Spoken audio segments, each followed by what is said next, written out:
All right, folks, welcome back to yet another episode of Fresh Juice, an indie game podcast. I am one of your hosts, Tommy Fresh, and joined as always, it is Maddie Juice. What's going on, everybody? How are you? Episode 138. Shout out to all the listeners over on iHeartRadio, too, because now we're on iHeartRadio. Are we? We are. I logged into our little distribution platform, and it was like, hey, we just added iHeartRadio. And I haven't actually checked this, but I connected it. So hopefully we actually are. So shout out to all you listeners over there. It's good to have you as part of the best podcast on the planet. It is one of the best, if not the best. iHeartRadio did not know that you can just get on that, to be honest, but Maybe you can't. Cool. I don't know. I just connected it. So I hope we're on there. But well, listen, yeah, we got a great episode for you today. We're reviewing a game called Cursemark. This is a game I think we mentioned last week, but this is a hack and slash game developed by Clyde Games, published by Mad Mushroom, who also published something else we did. Yes, they were, oh my God, I'm actually forgetting, but we have definitely played a Mad Mushroom game. Let me just look it up real quick. Night Swarm. We also, Hell Clock. Yes. So yeah, I think Hell Clock was the first one because we found that game at PAX, and that's what kind of started our relationship with them. So, yeah, they make some games that we like. I'd say do. Generally. Yeah. Maybe not this one, but keys were provided. So, excited to talk about it. Price wise is $14.99 and 15% off until June 22nd. But before we get to our review, we got to catch up, talk about some notable releases and some game updates, which there weren't a whole lot. And also, of course, a juicy take as we always do. But first, how you doing? What's new? How was your weekend? Yeah, doing good. I'm a little tired today, I will say, but I had a busy weekend.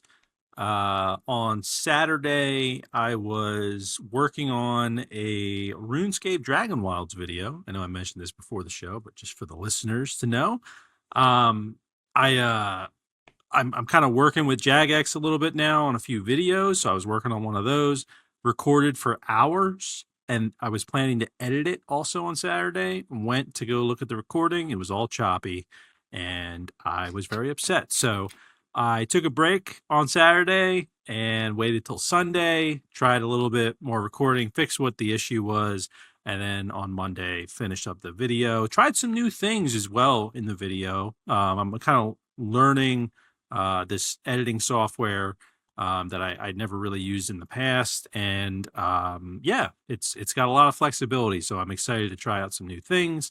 But on Sunday, I also hung out with some buddies. Shout out to Bags, Weasel, and Jason. That's right. Whoa, the OGs. There they are.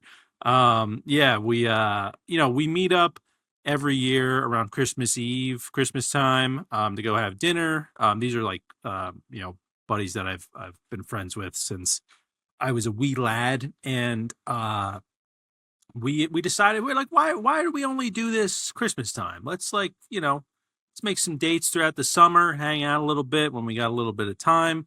So that was yesterday. We went and picked up Talercio's, which is a TikTok deli, as I like to call it, where they make these massive sandwiches. I got a cheesesteak from there. We then went over to Carton Brewery, and luckily you can like bring food in a lot of the breweries here, if not all of them. I don't think it's all of them, just some of them, right? As long as they don't have a brew pub license. Yeah, so. Yeah. So yeah, we were chilling there, which was awesome. They also, it was like pretty empty, so we kind of was, we had the place to ourselves for the most part, I'd say, at least in the beginning, which is cool. I had some good beer, sandwiches. I got a cheesesteak. I've had better cheesesteaks. This place is like known for making like kind of Insane those sandwiches. like huge sandwiches that look great on camera kind of thing. And I'm sure they have so many. I'm sure they have like great food, but like the demand for it is like through the roof where our bags went into to pick up the food, and it's like packed in there. He was saying like everybody's like up on the counter, wait in, and like we had to order ahead of time, and it still wasn't ready. So there's a lot of demand for this deli. But I've had better cheesesteaks personally. I had to take actually some meat off of it. It was just too much, and just didn't have the flavor I was looking for. Really, at the end of the day, which I like when something is like simple. I think something can be simple and delicious, and like this, they just go over the top with a lot of things where I'm like, I don't really need all that. So anyway, it was, but it filled me up, did its job, and yeah, I'd probably try it again. But I just think it's probably a little overhyped. But the beer was good. That was great. And then, yeah, just spent a lot of time editing some videos, been working. Today, my daughter is 10 months old, so that's been fun. Seeing, looking back at pictures of how she's kind of progressed over all the months and all that sort of stuff. And yeah, that's, played some Cursemark, obviously. Been playing a little bit on the Steam Deck, which it's been running pretty good on, and excited to talk about that in a little bit. But I think that's pretty much everything. I got a short week this week at work, which is nice. Took off Thursday. We have off Friday for Juneteenth, so only a 3-day work week, which is nice. And yeah, but I think that's everything from my side. Nice. Yeah. Nice. How about you, Tommy? How's everything going? Oh, it's good. I am rode hard and put away wet. I'll tell you that as much, my friend. I am. You what? Like a bag of never heard that? hammers. Like a whole other bag of hammers. I tell you what, I am jealous that you went to Talercia's, though I don't know if I would ever get anything other than some pork roll related item, because I always Yeah. feel like those are the best looking sandwiches they got. Yeah. I feel like but- next time I'd probably go for a cold sub too, just because like I feel like it's there's going to be flavor there, Yeah. because of what they're using. But yeah, I have seen their pork roll stuff as well. I guess they serve that all day, right? It's not Probably just- all day, Yeah. yeah. So maybe if we go there next time, but I just think it's like, Gotta go during the week, I feel like. yeah, it's just You like know? for what you're getting, like even if it's delicious, it's like, am I really going to go through the Too much. hassle of like Yeah. Oh, having yeah. to order like an hour ahead and it's all packed in there? It's just, I'd rather just They're go to a place the where I know it's not perfect- going to be like that. like TikTok on, like you just watch and you're just like, Yeah. oh man, you're just Yeah. like watching, yeah, like 10 extra packs of pork roll, yeah, you gotta do Yeah. the mozzarella sticks on there, yeah, Yeah. you know, And you call it pork roll. Yeah. yeah, and you call it pork roll, Yeah. like a-okay in my book. But I was in Minneapolis this weekend for the Flesh and Blood Nationals event. I wasn't playing in Nationals, but I was playing a bunch of other events there and seeing people and hanging out. It was a good weekend. I'll be talking about it more on my other podcast, but I did well in an event on the Friday. Didn't do so hot on the event on the Saturday, but I got to play some more casual stuff with some buddies, which was really fun. And then, I got to do some more of that on Sunday as well. I went to a Twins game, which was cool. Yeah. I'd never been to Target Field. It was a nice baseball field. I gotta say, I forget what the name of it is, but there's a sausage place in center field, not in center field, but in the center field section of the stadium. Yeah. And everybody's like, you gotta go. That's what you got to eat when you're there. I'm like, okay, all right. And I'm walking up there, and I'm like, okay, these look pretty good. They got like, it's like a glass thing. You see the guy, he's just like grilling them, and then I saw it's like you can get a sampler, right? Rather than get like one whole sausage, you can get basically 3 whole sausages, except each of them are smaller. Yeah. And it was so good. I think it might be the best sausage I've ever had in my life. I swear to Wow. God. I was like, oh my God. They give you a little cup of like fried onions on the side, a little cup of Yeah. sauerkraut. I was in heaven. So I'll be talking maybe Yeah. more a little bit about that later, actually. But I feel like just because you mentioned that, because I see a lot of like food TikTokers and stuff. I feel like stadium food is like has been like elevating over the years. The price Mhm. of it probably too, Yeah, yeah, but I just feel like I remember the days of like stadium food was just like yeah, yeah. it's just it's like almost like cafeteria food basically. So that's awesome. That's great. I've heard that the Atlanta stadiums, and I was there. I just don't remember, or we didn't really get much. But Atlanta, baseball and football, they have amazing food. But never heard that about Target Field, so that's good to know. So it's like a local sausage place that also has, Mm, locations within the field, and it's Kramarzuks. Kramarzuks, it's like very Polish looking name there. Sausages, you know, it was legit, I yeah, swear. But hell um yeah, that was cool. Then Saturday night, went out, watched the Knicks win the NBA Finals. That was like a lot of fun, and it was like crazy because like I was in Minneapolis, yeah, and people were like losing their minds in the bar, and then Frank Sinatra was playing in the bar, and then like it like when they won, and it's just like yeah, holy shit, like that's so crazy. And like obviously I know that the Timberwolves got knocked out by the Spurs or whatever, so like people are also yeah, like fuck the Spurs, but yeah. um that was like a lot of fun, and it was a great game. And then yeah, just was woke up mad early on Monday, took a flight home, and slept for a while when I got home, and then I was playing Cursemark, and then it was crazy. So like I'm playing Cursemark, right? I'm at home, and I hear a noise. And I'm like, what the heck is that noise? And then I realized that I had my phone sound on, right? And it was a notification from Discord. And I I knew it. realized I knew it. I saw it coming. I saw it coming. All right. I knew it. I didn't know if you were gonna be like, I answered the door and it was the Discord moderator from the Fresh Juice Discord. somebody Oh my DoorDashed me a god. Discord. Yeah. We have a Discord. It's in the show notes below. Check it out. Now, let's get to business. What's your juicy take of the week? Ooh, all right. My juicy take. We're getting, I don't know how spicy this one is, but Mm. this is just something I've been thinking about, especially with uh a lot of Xbox kind of made me start thinking about this because they obviously, I think they had a great showcase, but in more recent news, they've been rumored to be shutting down studios, including one that had a trailer a week ago at the showcase for their next game. So it kind of got me thinking of like, all right, what's been wrong with Xbox's model? And I think as good as Game Pass is, right? And this is just my thought process. I'll get to the take in a second. But as good as Hmm. Game Pass is, I do think it has been kind of bleeding Xbox dry. And they've tried to raise the prices. They've taken games off. They kind of rotate games in there.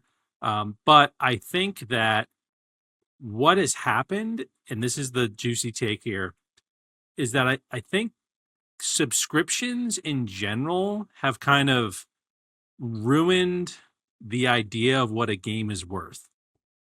So I think that what is happening now, and maybe it's not so much with our generation, but I kind of see a lot of it with younger generations, is that when a game is like $70, right? They're just like, well, that if you buy that, you're an idiot. And I'm gonna wait till it's either on a deep sale or it's on some subscription service.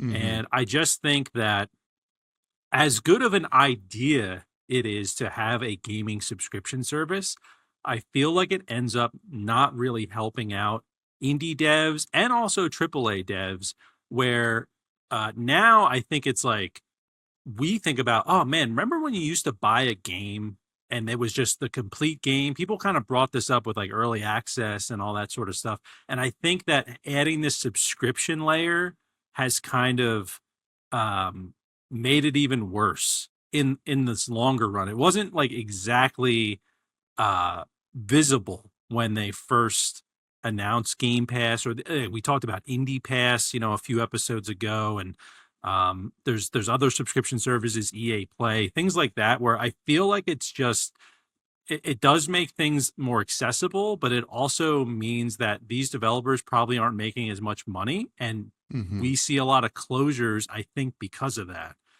So my hot take is that subscriptions are a major factor in why studios are closing more often now, and that they've kind of diluted the worth of games, or at least how people perceive the worth of games. So that's my juicy take. I don't think you're very far off. As a matter of fact, I think you can go further, right? Oh I think boy. that like it's I don't even this is I'm going to take this and make it even juicier. I don't think something like Game Pass is even consumer friendly, right? And here's why. Because I think that you are more likely as a grown adult anyway, I'll say this. As a grown adult who lives in the real world and like, has bills to pay and only limited time to play video games, when you're on like the Game Pass, you will check something out and not give it its full due because you're like, well, it's like whatever, I'll just move on to the next one Yeah. if like I wasn't having fun right away or something like that, right? Like I found myself doing that when I had Game Pass. I'd be like, oh yeah, I wanted to play this game. I play it for like 5 minutes or whatever, and then maybe something came up, and then I never pick it up again.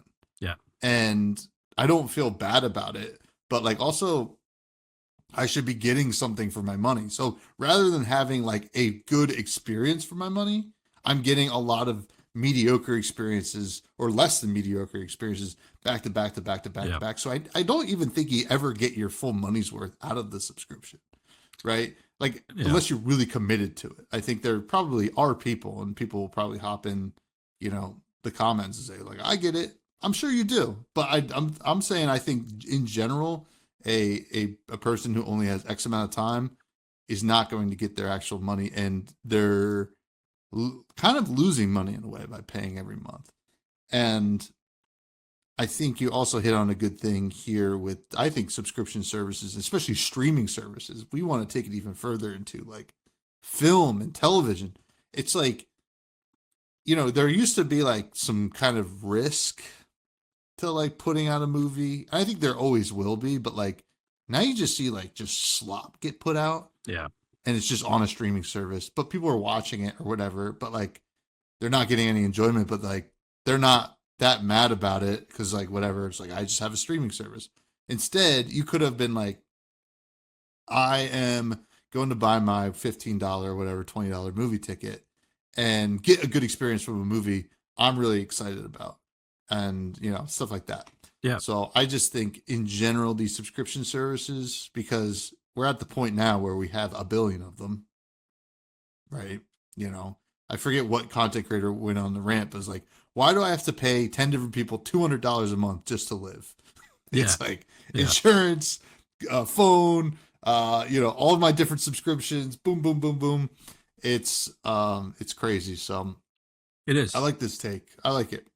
Yeah, and I think it seems like Xbox, and I just focus on them because they're, Game Pass is the It's biggest the gaming gold subscription, standard. Yeah. um, even if it's not as popular as it once was, but they're going through like a reset right now. And I would not be surprised if they change Game Pass to like only be Xbox exclusives or something, Yeah. and not be this massive library of games, because I think that it hurts indies in the long run, because like you said, someone might pick up an indie and play it for a little bit, but also it's like it doesn't feel like, yeah, you're kind of committed. When I buy a game on Steam, I feel like this I have this feeling of like, well, I need to play this at some point, because I bought it. Like Yeah, like, yeah. I'm not gonna waste my money. But if it was on Game Pass, like I don't care if I never pick up the game again or even play it at any point. And I think it just ends up hurting indies. So yeah, but it's just the world we live in right now. But I do think something will happen. It's almost like subscription fatigue is happening right now, Hmm. in everything.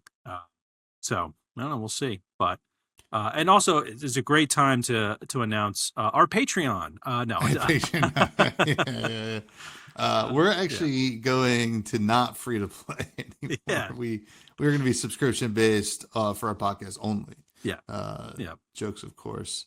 Now let's talk about some notable releases this week. There wasn't a whole lot. I didn't really see anything on my end. But what did you find? Yeah, I just threw two games in here. One because it just looks like ridiculous. It's a game called Fish. It's on Steam, and it is coming out June 22nd. It's going to be in early access, and it says it is a platformer run and gun shooter where you play as an armed fish, violently exploring through multiple levels. The game features a funny, unique, stylized art style that could get a chuckle out of you. So I don't really know what's going on here. But I'm all for devs trying something different here. It's not a game I would play, but it's like a realistic looking like fish, like image file for those that aren't watching. And it has a gun and it just spins around. You're going through platforming. It seems chaotic. I don't know why there's cards in the bottom left either. There's like aces, like from an actual deck of cards. I don't really know what's going on here, but I was like, hey, it it seems wild. I could see. I guarantee this is. I mean, maybe because I'm talking about it now, but I guarantee this will show up on my TikTok feed at some point of like someone Yeah. playing this or something ridiculous happening. But I think it also is made by one guy. I'm assuming published and developed by DMCA guy. So hopefully there's not you know DMCA strikes that happen with this game with music and all that. But yeah, I don't know. It's a fish with a gun and it's a platformer. It's a dry week, folks, in releases because the next fest is going on. So Yeah, yeah. yeah, but yeah, seemed pretty interesting though. Yeah, I'm not gonna lie. I don't see anything worth talking about in my upcoming releases. I'm taking another look because I was like, I didn't see anything at first, and I was like, there's gotta be something. It Oh, on your is wish list. no, not even my wish list, just like my like Steam Mm, like algorithm upcoming releases, popular upcoming. It's like yeah, just looking at random AI generated art for a lot of them. Weird idle clickers that don't even look too good, but hey, that's all right. We've been on a tear, I would say. So, but you're what right. is Junkster though? Yeah, Junkster. This one looks a little cooler. So this is a 3D platformer. I just like the art style here, but you play as like this little robot that can like I guess like collect things and then build with them. I just thought it looked kind of cool. Like you don't really see a lot of. I feel like these kind of kid friendly like 3D platformers that are coming out every now and then. I know there was like Ruffy in the Riverside and um, one came out more recently too. I forget what the name of that one was, but I don't know. It just seemed kind of cool. It's like you can build. It seems like that's a big part of it. You collecting these little gears. It just reminded me of like something that would be fun to just sit on the couch and just kill some time with. But yeah, it's called Junkster. It came out actually today. It's got two reviews, which are actually three reviews. They're all recommended, and Nice. yeah, so it seems like it has a good amount of charm, some creativity, and yeah, it just kind of looked cool. Like I never even heard of this, but definitely seems like there's some passion that's been put into this game. Kind So of yeah, looks like Bender from yeah, Futurama. Futurama. It does, yeah, like a little golden bender. Yeah, Yeah, but this looks kind of cool. Kind of reminds me of like Tears of the Kingdom in a lot of ways. yeah, yeah. Just Um, probably with like less freedom. It seems Yeah, like, yeah, for like kind sure. of, yeah, yeah. But yeah, But yeah, that's really much it, man. I mean, it's a dry week, but that's because the next fest is happening until June 22nd. So next week we'll probably play some demos, maybe talk about some demos that we played next fest. I already have a few downloaded that I'm excited to hop in and check out. same. Anything that you got your eyes on so far? Um, I I've downloaded two so far.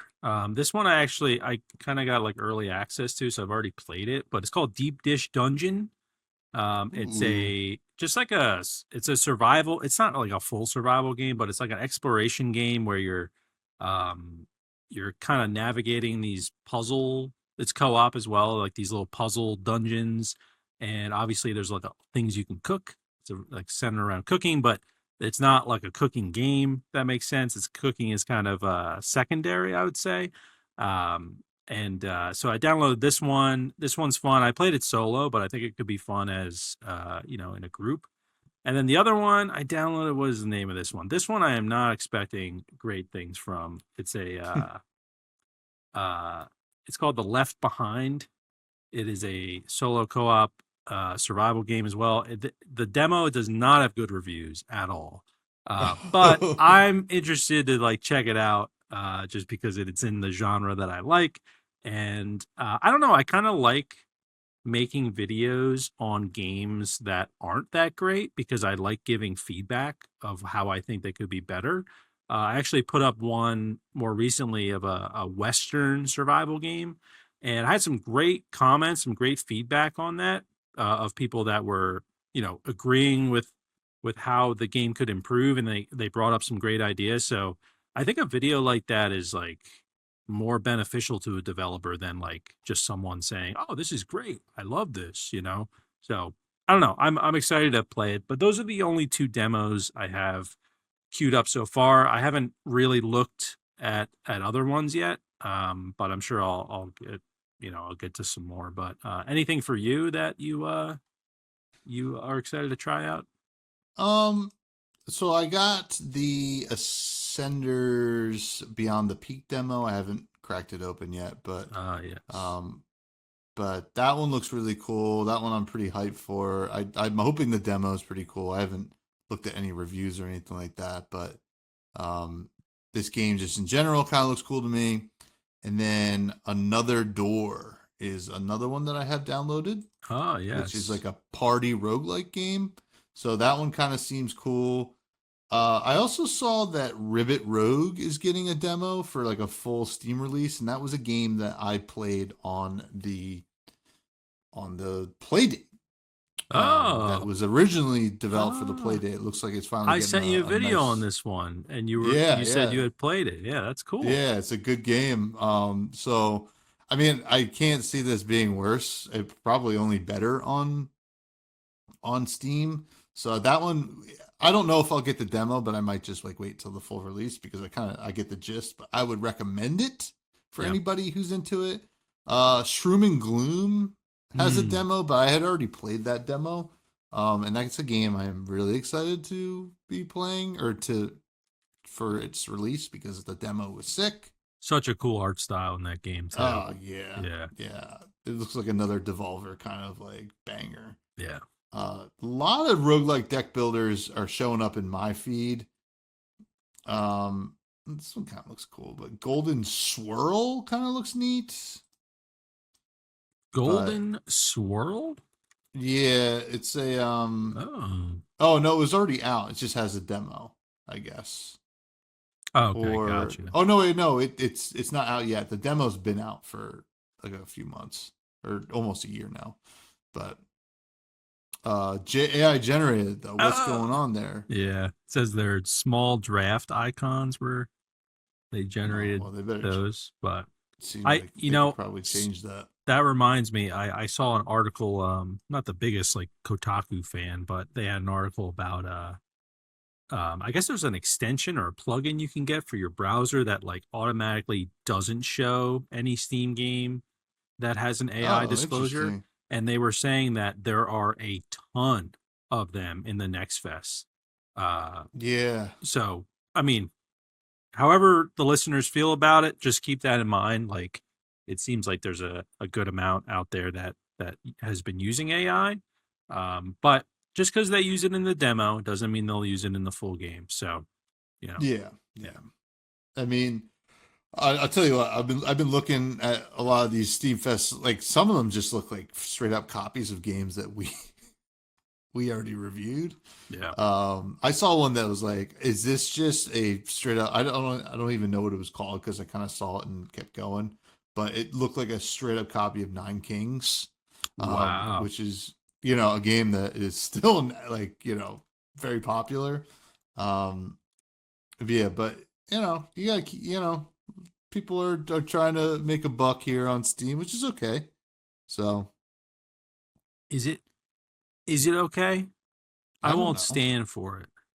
Okay. Yeah. I won't stand for it either.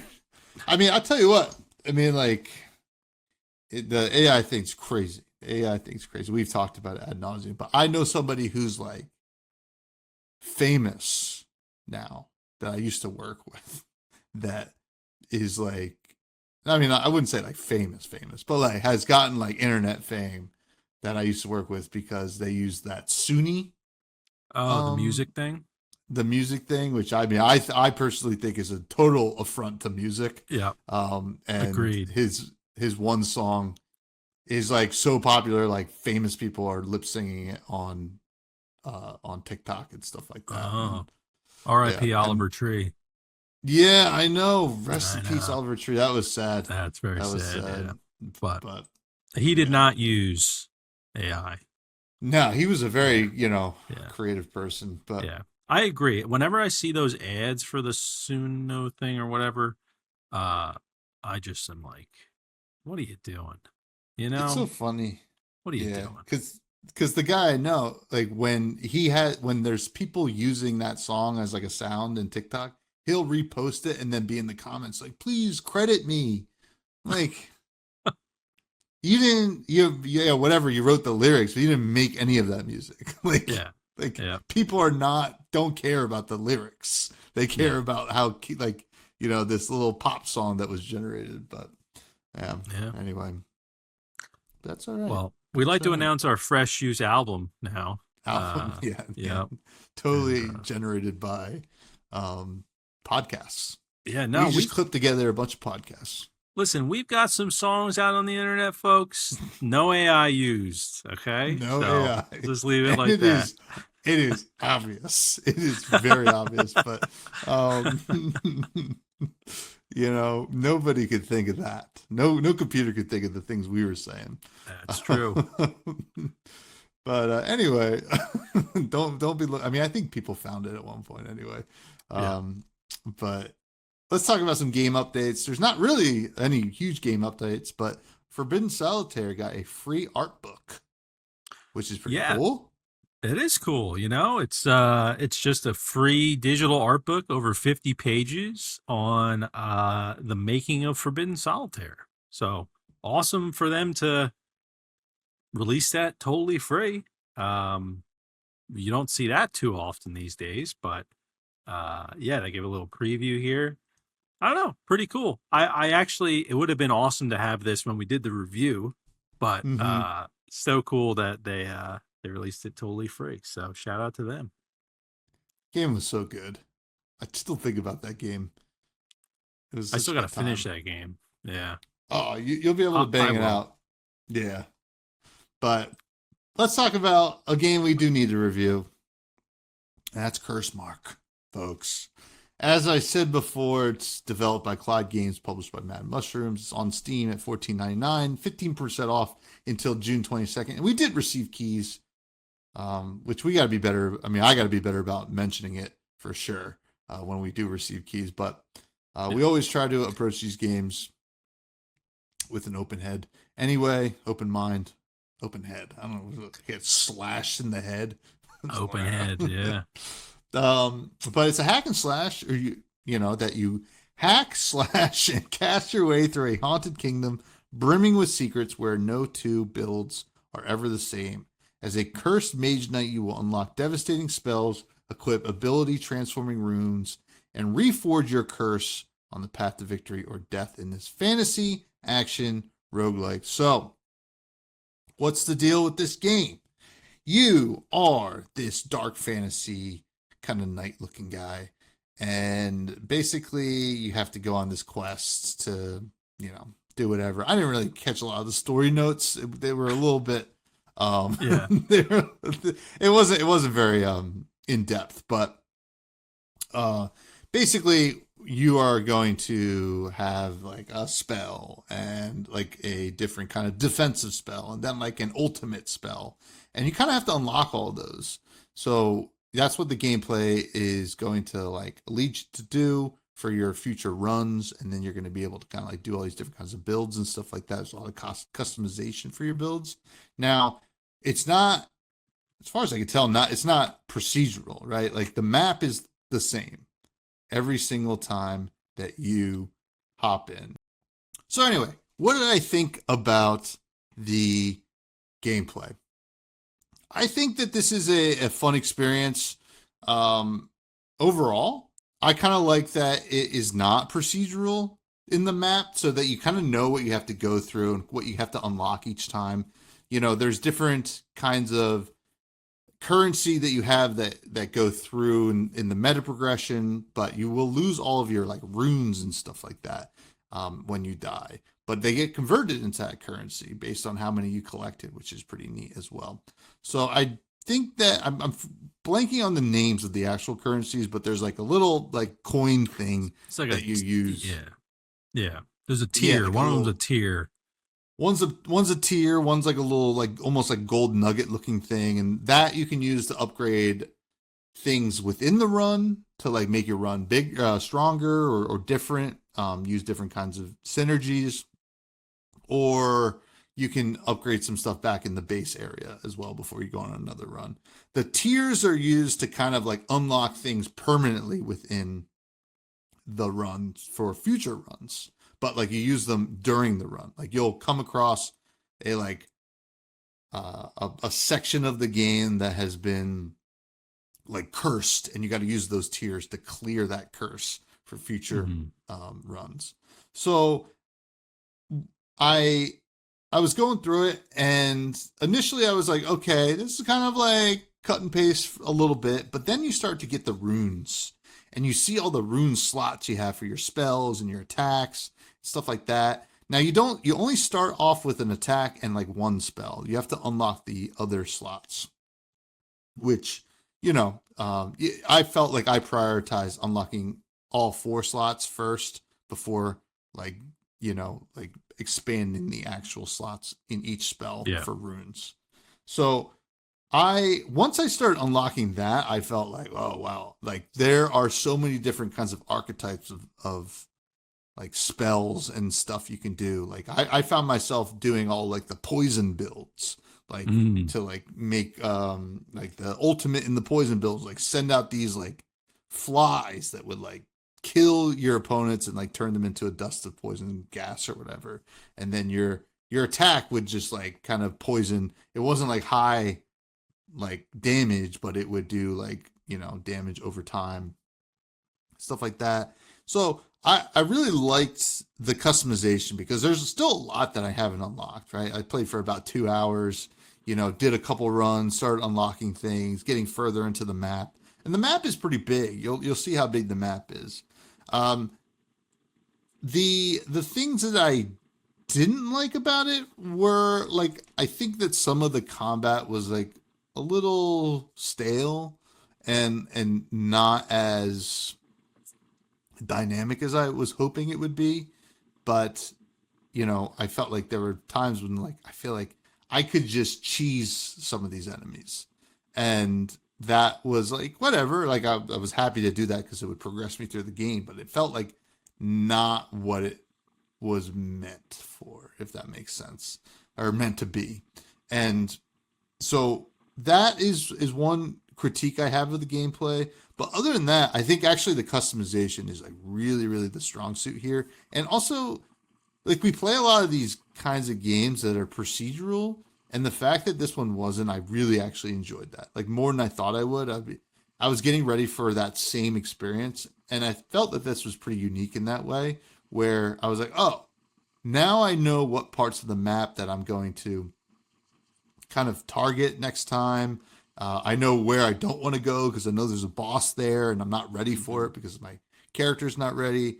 And then also, I think that there's some cool moments where there are secrets, right? It was like you'll get little clues and you got to do like weird things in an area to unlock a secret.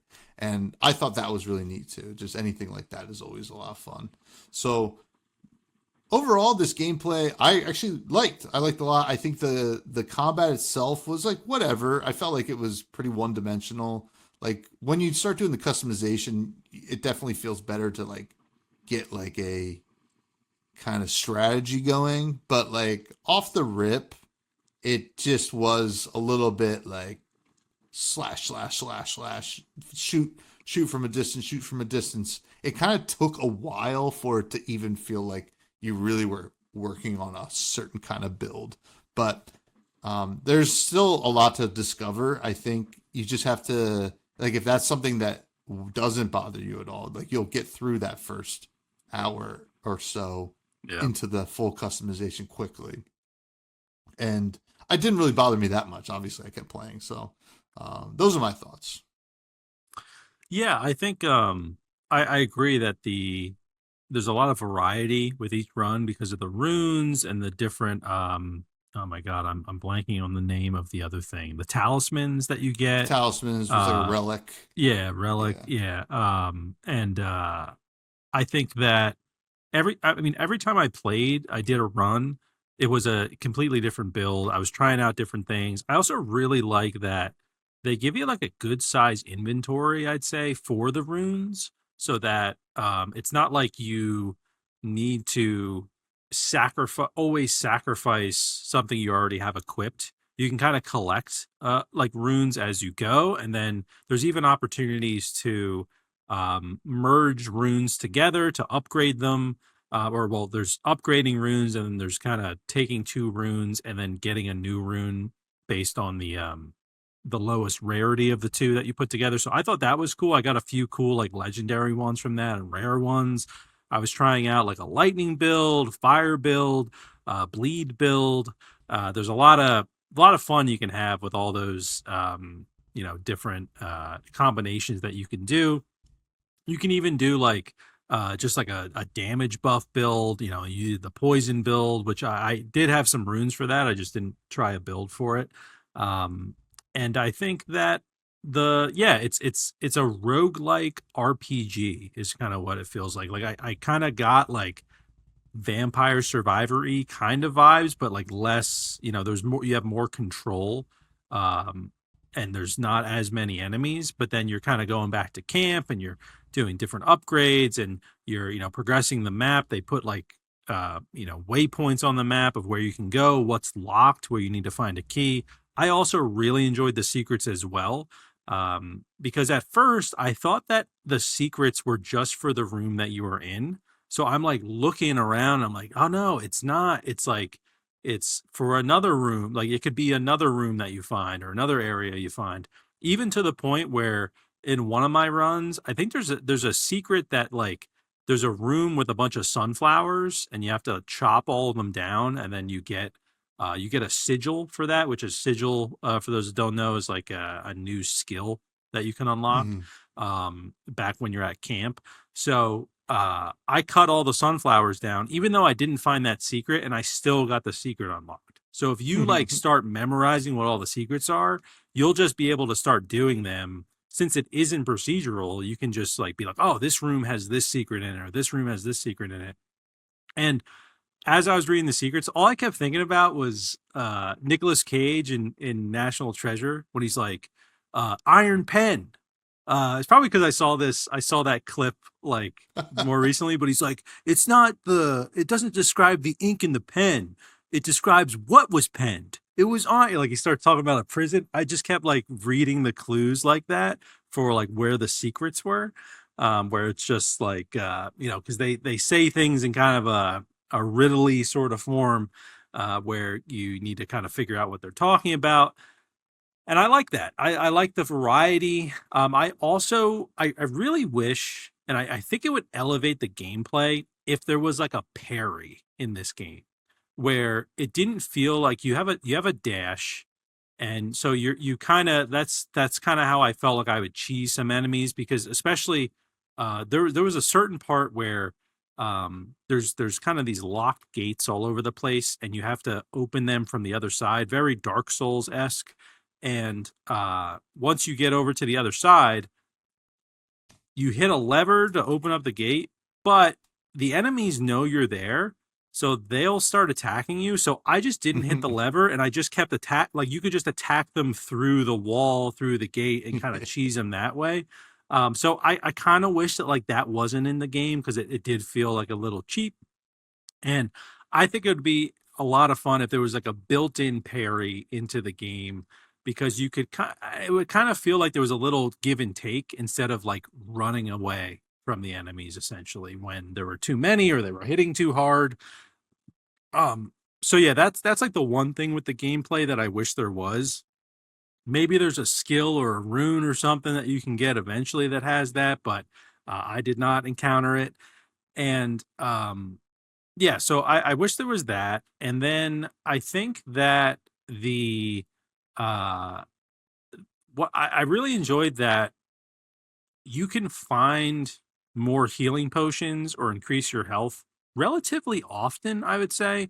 Not incredibly often where it feels very trivial, because some of the enemies do hit pretty hard as you keep progressing and you need to manage your health, but it's not to the point where it's like, in some of these games, it's like getting health is so rare that Yeah. any hit you take, you're like, ah, damn it. Like I'm trying to like avoid that. In this game, you still want to avoid hits, obviously, but I kind of was glad that there were like healing wells and things like that that were around, and even like there's you could pay for like you can meet people that give you a healing potion if you pay for it, which I thought was good. And then even on the map, when you go to an area, it'll tell you like what kind of points of interest are in that area, so that if you skipped a healing well because you didn't have enough money for it, you can always backtrack and go back and heal. So I like that about the runs. But I really think that the winner with these runs is the variety with Hmm. everything you can do, the different runes, the different skills. Um, I did not face any bosses, I don't think. I honestly don't know if I even found any. I explored quite a bit, and I don't think I came across a boss. I'm trying to So remember. there's a boss like in the early game. There's a room you can't get to, and if you go all the way around, like you're trying to go back to that room, like to try to get open that door from the other side, there's a boss waiting for you. Oh, okay, And gotcha. it was very difficult. I was Okay. not ready for it. I was like, "Oh my god!" Okay. All right. Good to know. Cause I was honestly just like roaming a lot. I didn't really have like, oh, I gotta go this direction or that direction. I was just like, oh, what's in this room? What's in that room? Um, so yeah, I like that. You can kind of, there's a good amount of variety, good amount to explore. But I agree. I had the combat felt a little too one note for what I was expecting, because looking at the game, I'm like, this is like Soulsy because it just kind of looks like it, but it doesn't really have that like block parry sort of gameplay. It's like dash attack, and it's it's a little one note, but that's where when you start to get all the runes, it starts to become a little bit more like a Vampire Survivor game where it's like so much is going on. You got hurricanes and lightning and Yeah, fire, yeah. flames, and then mortars are being thrown. Like it gets pretty wild, um, which was fun. So, yeah, I had a good time with the gameplay, but and it is early access, like Tommy mentioned earlier. So maybe they will kind of deepen it a little bit, perhaps. But um, I did like exploring. I think that was the most fun. The exploring and the variety of the skills you can get, and the runes were that kind of discovery aspect of the game was a lot of fun. Yeah, yeah, no doubt. Now, story wise, I like I said, there wasn't like a whole lot of story notes. Basically, you're this Dark Knight kind of thing that's trying to go Batman? through this Batman, the Dark Knight, going through this map, and when you die, you have to give up all your stuff to this like all-seeing eye thing, which is kind of cool. Like there are like NPCs that you'll find, and like you'll talk to them. You don't really have to interact with them that much, but like you should talk to them just in case they go back to the base area. There are like these kind of cool like quests that kind of happen throughout the game, which I think are neat.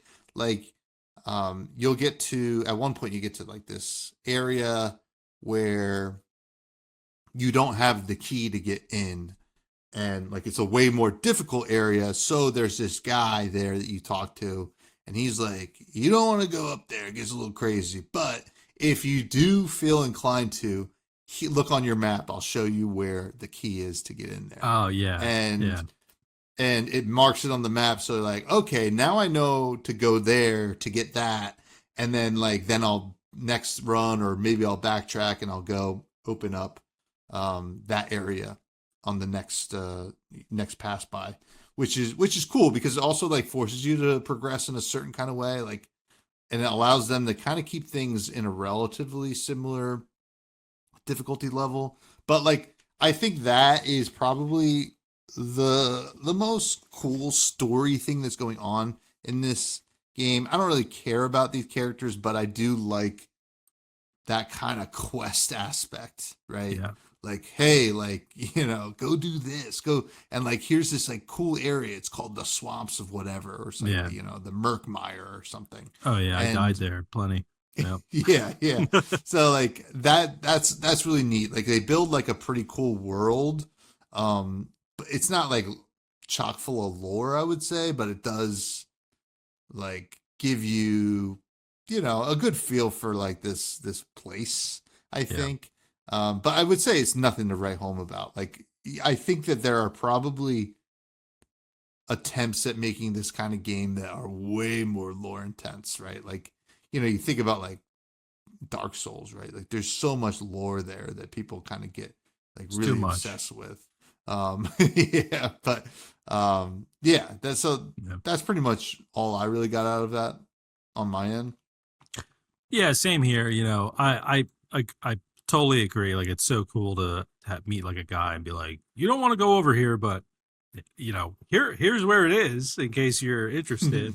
And then like with the swamp, and yeah, there's some lore layered within. I also really like the not that it's like a huge gameplay feature, but you mentioned it, like when you die, it's not just like there's a menu showing, oh, this is the Yeah. stats of your run. It's like, no, you like wake up in that like realm with that big eye thing, and then you have to go talk to it, and then you see the runes kind of turn into the currency, and then you go back to the camp.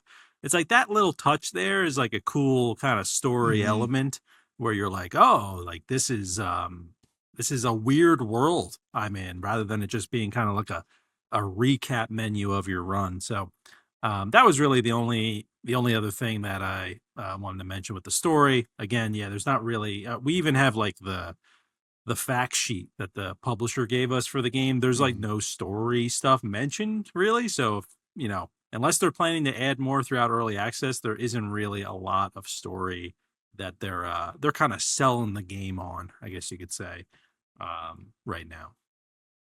Yeah, yeah. Now, visually, though, I will say this is probably one of the highlights of the game. I think it just oozes that dark fantasy flavor, right? Like you see those TikTok compilations of dark fantasy, like,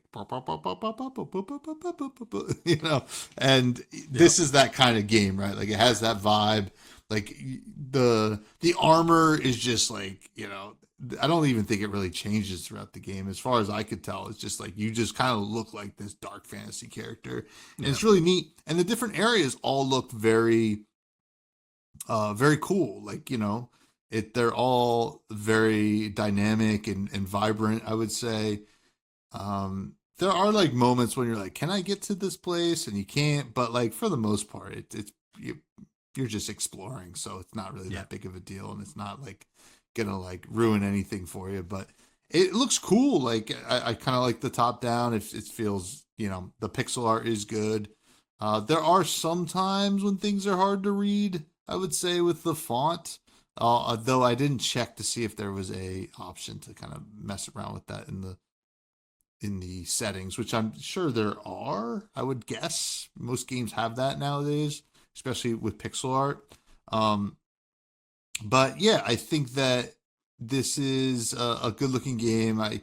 The menus are good, I would say, for the most part, and you know the runes that drop do kind of remind me of like Dead Cells in a way Hmm. too. Yeah. So like, obviously really love that game. So yeah, I think that it's very unique. Like I would see a screenshot from this, and I would know it was Cursemark, um, pretty handedly. I mean, a lot of games try to nail this style, and really rarely, I would say, nail it like this.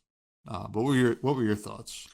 Yeah, I definitely agree. Like I think when I first saw this game, I'm like, this reminds me of Dark Souls. Like and which is obviously a compliment because Dark Souls has, they kind of nail that style as well.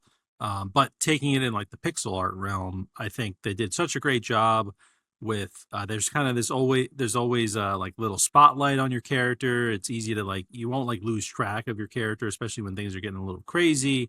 The UI that's on the screen it's like very Diablo-esque, right? Where you got your health bar and this big like sphere on the left. Like there's some nice touches from the art side of things with the UI. And then yeah, the I think the enemy design is cool. There's like cool points of interest you can find, little animations that happen when you like clear up corruption or just cool. Yeah, I don't know. There's like that big sword you kind of come across right in the beginning, like cool little interesting things. Even here's the eye right here, cool little Yeah, area for you to come across, after you die. And yeah, I mean, I think you kind of hit the nail on the head with a lot of things. It looks great. It's easy to understand. I agree about the text. Really, the only like note I had where I hope they make this better is like that death screen is so underwhelming where it's just yeah, the word death and nothing else. It's like, I don't know. I guess I'm thinking of Dark Souls where when you die, it's like, it's you you died, died. and it's like they make a big deal out of it. I'm like, let's give the death screen a little bit of like artistic love. But yeah, other than that, I mean, I definitely think it's a huge strong point in the game. And honestly, one of the reasons that I was interested in trying it out anyway, it was just the way it looked. It Mhm. just kind of fit in with like the stuff we typically like. So yeah, they did a great job from the art side of things for sure. And I can only see it getting better from here, Yeah. with early access, like a great start and we'll just get better. Yeah, yeah, there's a lot to explore there, and on all aspects probably for them. The sound and the music was good. I think like there were moments like there when I was playing last night, I had to check my phone for something, and I was just like listening. Whenever I play a game, I like to just take a moment to like listen, and I thought this game sounded cool. Sound effects were like I nothing stood out to me. I don't think I was ever like that was really satisfying or anything like that, but totally serviceable. Basically, to be an okay game, it just don't be annoying, right? Like Yeah. for me, like there are ones that will stand out where you're like, wow, this is incredible. Shout out Slots and Daggers, but you know, You other than see they that, announced a sequel? Just no. kidding. No, I'm just kidding. You jerk, But you if they jerk. do, it should be called More Slots and Daggers. Yeah. Oh my God. It's funny. Like, I'll talk about this after. But yeah, sound wise is like it's fine. I think it's like a totally serviceable soundtrack and sound effect package here. Yeah, same here. I don't have a lot of notes on the sound. I think it fits the game well. I wasn't like blown away by the sound effects. I think the enemies could be cooler sounding or I also think really my only note with the sound where I hope they improve it is like when I figure a secret out, let me know it like a Yeah. Zelda secret kind of thing, right? Hmm. Like give me a little bit more, which I'm sure they're planning to do, but that was the only thing where it's just like, well, I figured this secret out. I see the text that I figured it out, but like make it give me a little dopamine hit for figuring that out. Yeah. But yeah, sound wise, I mean, again, like you said, it's not annoying. um yeah, it'll be kind of exactly what you expect with a fantasy game like this. Yeah. Now, performance wise, I definitely ran into like some things that I felt like, yeah, this is kind of typical of early access. Like some menus that will like kind of double open at some points. And then like also like some of the controls with the menus were kind of weird. Like I can only use my D pad to like move Yeah. around and stuff like that was kind of annoying.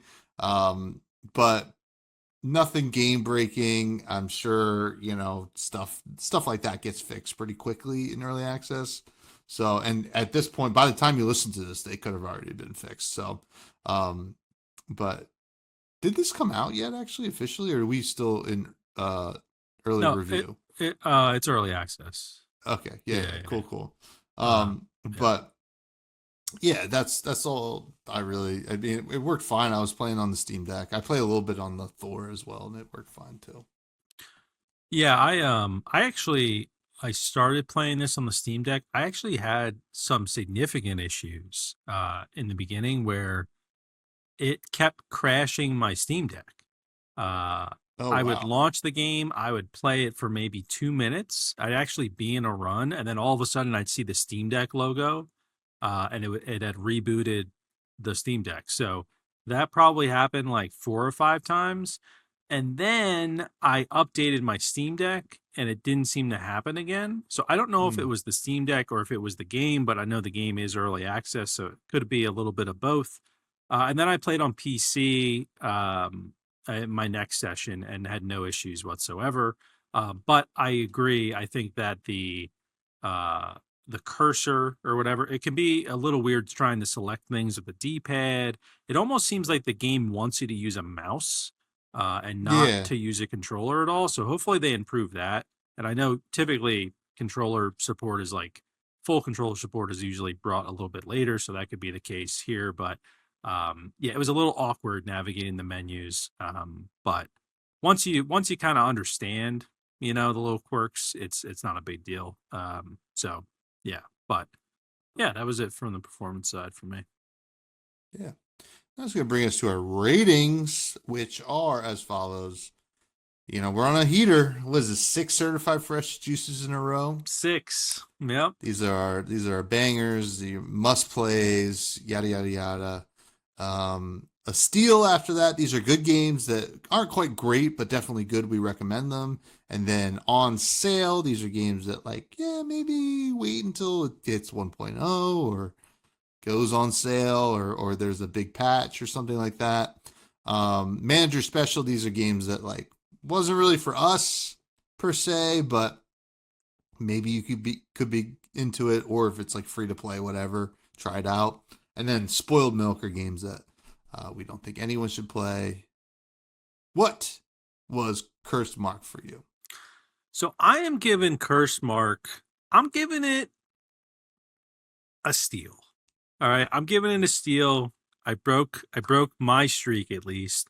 I think that it is early access. I could see this game turning into a certified fresh juice for me if they made it. It would have to be kind of some core changes with the gameplay, but you never know. In early access, that stuff could happen. Like I'd love a block parry system that's kind of built in somehow. But I'm giving it a decent steal. I think that for the price and for the amount of interesting exploration gameplay and the variety, like you're going to get a good amount of replay value out of this game. Um, and yeah, I think that they did a solid job with the game overall, but it's not to the point where I'm like, I wouldn't change anything about this game. It's like near perfect, certified fresh juice. So there's definitely some things I would like to see it improve on. But yeah, that's where I'm at right here. with this early access launch. Well, I'm right there with you. It's a steal for me as well. I enjoyed my time with this game. I didn't feel bored whatsoever. I really like the variety, the customization. I think it's a game that actually scales with the amount of time you spend with it, which is, a good thing. Sometimes you just want it to be that great all the time, but like it does scale, I would say. As you unlock more stuff, it feels a lot better.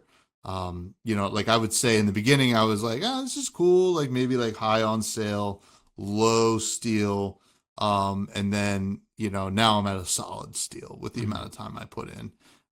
I could see it creeping up for me as well at like 1.0. I'm not as worried about the combat, but like, I would like to see maybe some more content with it. I think there's plenty, but like kind of advertise more of it, I would say, or like add some like really cool stuff like in the base area and like, hey, we made customization way more easy for you just because we can like, you can kind of streamline things. So yeah, I would say, yeah, a steal. 2 steals. Yeah, broke my streak as well. yeah. Well, what's interesting though is the other 2 Mad Mushroom games that we played, Night Swarm and Hellclock, also steals for both of us. So they're making solid games. They are. They're they're publishing solid games, but they're they're it's something to keep your eye. It seems like we're kind of in sync with Mad Mushroom, which is cool. So shout out to them for providing the keys. And there we go. Cursemark. There we go. So I did want to tell you a story about, I was talking to a bud, and somebody I know listens to my other podcast over the weekend. And we kind of were like just chatting, and we get on the conversation of video games. And I was talking about how much Balatro I play, yada, yada, yada. And he was like, oh, have you played this game Black Jacket? I'm like, yeah. He's like, oh yeah, I've been really loving that. If you haven't played that, you should play it. I'm like, yeah, I played it. It was good. I really like that as well. He's like, yeah, I also really like this game, Slots and Daggers. And I was like, is this guy trying to tell me he listens to this show too? So if you're listening to this show too, cool. He could have told me. But I was like, wait a second. I was like, and Forbidden Solitaire is pretty cool. It was almost like those videos where you say all of the dog's favorite things. But you're not talking to the dog. Yeah. Yeah. I think I'd go for a walk. Maybe have some treats. Yeah. I was just like, wait, what's going on here? But another good review in the books. Next week, Game Talk, Next Fest stuff. We got some listener questions. These come from the Discord, which I mentioned at the top of the show. First one comes from K Moore. What is the worst way to die? In my opinion, it's getting stuck in a small cave, half crushed. Well, looking at those videos, that is obviously a terrible way to die. I don't know why people do it. It's like so dumb. I don't know why you would do that. So that is, I don't know if that's the worst way to die. I kind of looked at this question in a different way. I said the worst way to die is alone. Whether that's in a cave, whether that's, you have no friends or family or anyone and you're just dead. I don't know. Someone finds you like a week later, I don't know, something like that. But as for like the method of dying, I mean, I would say the cave one is hard to beat. The cave's hard to beat. That's pretty hard to beat. I'm claustrophobic as it is. Yeah. And that's so like not a quick death either. No, that's the thing. Yeah. What about you? I mean, like drowning would be terrible, right? Like, I think that would be awful, but like that is still going to go quicker than the cave death. Yeah. Right? Because you're like, oh, I'm stuck. And I probably will die in the next 24 hours. And I will just be stuck for all of it. I gives me the heebie-jeebies just me too. thinking about it. Oh my God. Get the goosebumps.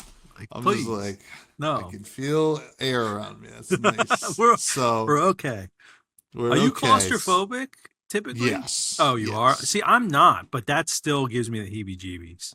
Oh yeah. No, like I don't like, MRIs or anything like that. I mean, like I can Yeah. do it if I have to, right? But like get me out of, like, even like when Yeah. I'm taking off like a wet like shirt that was like sweaty and it's like You sticking, can't. I'm like, God, get me out just of rip here. it off. Get me out of Yeah. here. That's how Yeah. bad it is. But What about like an thank you. elevator? Does that get you? No, no, no, Okay. All no. right. It's just a really tight spaces. I Okay. can Gotcha. handle like regular, like If you got that's like totally stuck in fine. an elevator, you wouldn't be like freaking out, like No, no. I think that hyperventilating. Yeah. it's not that kind of claustrophobic. I care more about being touched, you know? Gotcha. Yeah. Yeah. So, Yeah. and not being able to move because like I'm always moving anyway. So like that's just my thoughts. But thanks for ruining our days, Kmore. Appreciate that. Um next question comes from Bags, who I believe is getting ready to ship off to Japan. It is. Um One-way ticket. No, I'm kidding.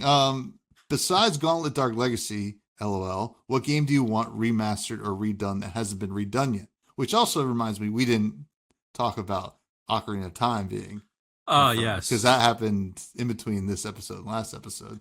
But it's That would gonna have be been the sick. answer. Well, I guess technically that's been redone before, Yeah. but man, what game hasn't been redone? Because Gauntlet's my go-to because it's always the dream of like getting a remastered Gauntlet Dark Legacy. What are you Yeah. thinking for this one? I got to think about this. Godzilla Destroy All Monsters Melee. um, um, geez. I'm trying to think of a game from like the GameCube or N64 era that I loved that I would freak out if there was like a remaster. Yeah. Double Dash comes to mind. I think that'd be really Yeah, cool to see a modern Double Dash, yeah. you That know? that's it seems crazy that we haven't gotten that Yeah. kind of added to like modern Mario Kart games at this point. I'm thinking,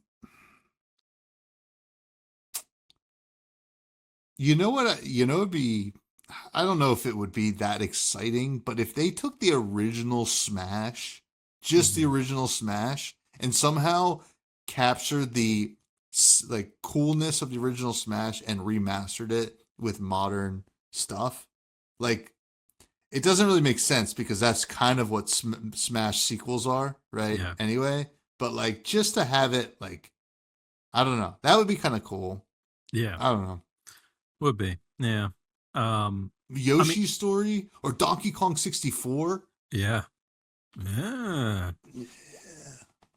I know. I know. There's even stuff that happens now where I know like for Breath of the Wild, like there's a PC version of it that is like 4K, like fans have remastered it essentially. Mm. So that, that's something for those old games that maybe can happen too cuz obviously Nintendo takes their time with it.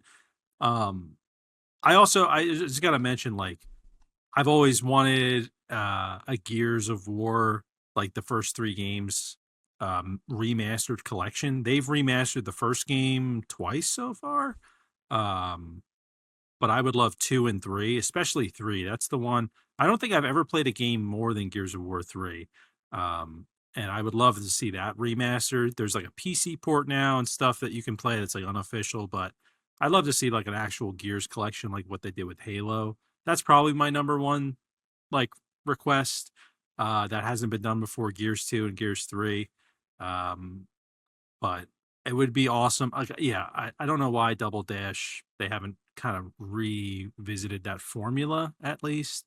Um, but I mean, it's hard to beat like the Gauntlet Dark Legacy, you know, because that game is just so deep as well. Where it's just like, oh man, a remaster would be so awesome. Like, give me like online for Gauntlet Dark Legacy, like along with couch co-op as well. But like, it would be great to be like, we're getting the boys on, we're gonna play all night, like that would just be great. So, trying to think of anything else. I was mentioning actually to Bags earlier today. This isn't really Or maybe it's kind of a similar thing, but like what they did with Link's Awakening, where it's like that new style of like it's like 3D isometric, but it's kind of got the blurred edges, you know that like the new Link's Awakening art Hmm. style. Give me that for all the old Zelda games. Give me Four Swords, give me Minish Cap, give me Phantom Hourglass, like all that stuff in that style. I would play the hell out of it because I absolutely loved the Link's Awakening remaster, and I didn't realize I would like it so much, and I I just binged the hell out of it. So would love to see more Zelda games basically remastered. Give me a Zelda collection of all Zelda games ever remastered. That'd be cool. I'll pay $500 for it. But anyway, yeah. So there you go. Good question, though. Good Great question. question. Yeah. Our Carp asks, what would you rather watch? The World Cup or Love Island? Am I alive? And are you alive? I would rather watch the World Cup. Really? Oh yeah, 100%. I'll take a sport over any reality show anytime. I don't care what it could be curling, it could be, shuffleboard. I'd rather take that over. I've seen clips of Love Island. No, I'm not into it. I would rather do anything other than watch soccer. Yeah? I cannot stand it. I don't every like time it I'm either. like, I'll give it a shot. And that just makes me mad. Soccer just makes me mad. There's something about it. It's just like this is terrible. This Now, is the I most was popular sport? Wait, is it the most popular over cricket? It is. Yeah. No, cricket's number 2. Okay. I mean, by people. I mean, like, whatever. Yeah. So like I don't know. I'd rather do anything other than, and I'm getting more increasingly mad at the World Cup as it becomes more and more annoying for New Jersey. So Yeah. like, I can't. There's nothing about this that is appealing. The only cool thing that I will say about the World Cup is when I was at the Twins game, there was a rain delay, and they put the game on, and that just so happened the U.S. scored. Right. Oh, okay. And yeah. so like it was kind of cool to just see the goal and then Get back to a real sport. Yeah. a whole stadium of people like Yeah. cheers and yelled chants USA. Yeah. That was cool. And I was like, oh, thank God we don't. And then it was like back to baseball, and I was like, thank God we don't have to watch that anymore. That was terrible. Yeah. And like baseball is a pretty boring sport too. And I get that we grew up with baseball, so that's why we can relate to it. And that's why people can relate to soccer. But I hate it. I hate soccer. It just, ugh. I'm not It's I'm fun not to into play. it either. Yeah. It's fun to play. Just run around kicking the ball. But watch, never. Never. I think the only time I'd really watch it outside of this scenario would be if like USA was in like the final, I guess. I'd be like, all right, I'll put it on and see or whatever they call it. I don't know if they call it a final, but it's the same. It's the World Cup finals. Yeah. Okay, all right, yeah. It's like I don't even watch basketball. Like I think I watched 5 minutes worth of the Knicks, and it was just because they're the Knicks, and it's like, oh, they're not our hometown, but they're a local team. So I did that, and I just don't watch basketball. It's like the same. Like I don't. But if it was between basketball and Love Island, I'm gonna watch basketball. If it's between whatever bowling and Love Island, I'll probably watch bowling. Funny enough, basketball is becoming like my second favorite sport to watch at this point. Behind the baseball past couple years, or football? Football number 1. Okay. Always number 1. But like always. I'm like fuck, basketball's like a lot. Like if you can like get into it, you're like, whoa. Like there's so much happening. There's like these minuscule things, like these really cool plays that they're running. You're like, oh wow.